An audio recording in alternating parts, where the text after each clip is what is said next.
mencipta sejarah tersendiri. Walaupun kita tak banding dengan sekolah-sekolah lain, tapi kita banding dengan sekolah kita, kita berhak untuk bergembira dengan keputusan yang telah kita capai 2024, 2023. Tahniah sekali lagi.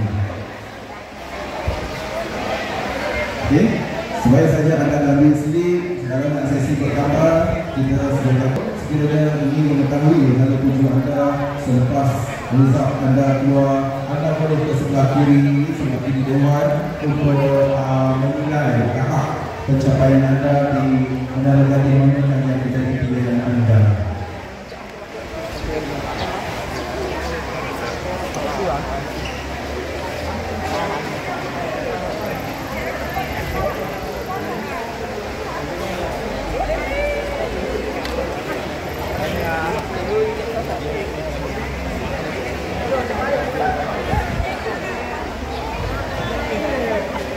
Sabarlah, tahniah.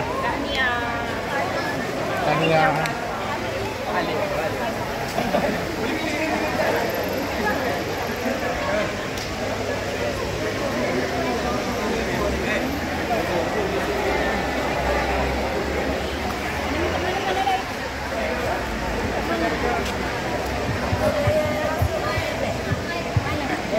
Okey, pelajar-pelajar yang telah mendapatkan slip tak perlu balik lagi, jangan balik lagi. Kita nak ambil gambar bersama-sama dengan pihak sekolah untuk sama-sama kita meraihkan kejayaan anda. Boleh ke booth sebelah pilih dewan untuk tengoklah hal tuju kita dan mana selepas ini.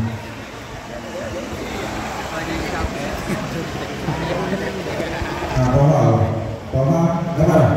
Dapat result.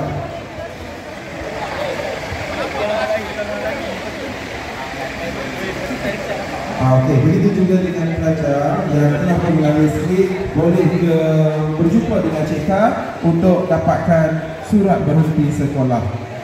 Boleh ke sana.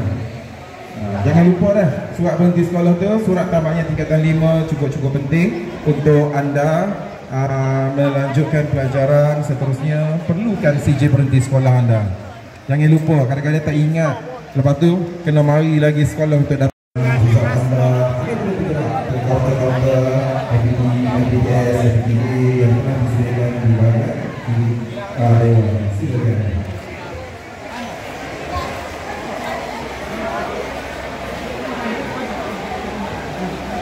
Okey, yang disediakan boleh mempromosikan kepada pelajar-pelajar yang lepas dari SPM. Boleh ni form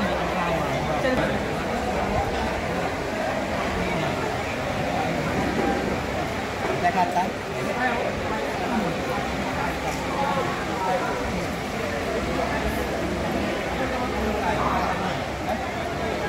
Mana customer ni tak ada customer.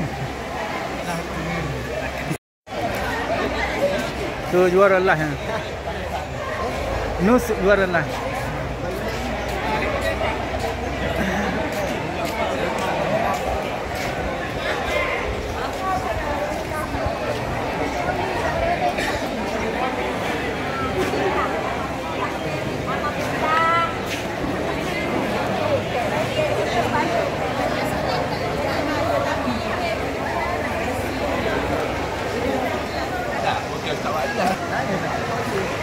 Dah bukan. Tak boleh walah.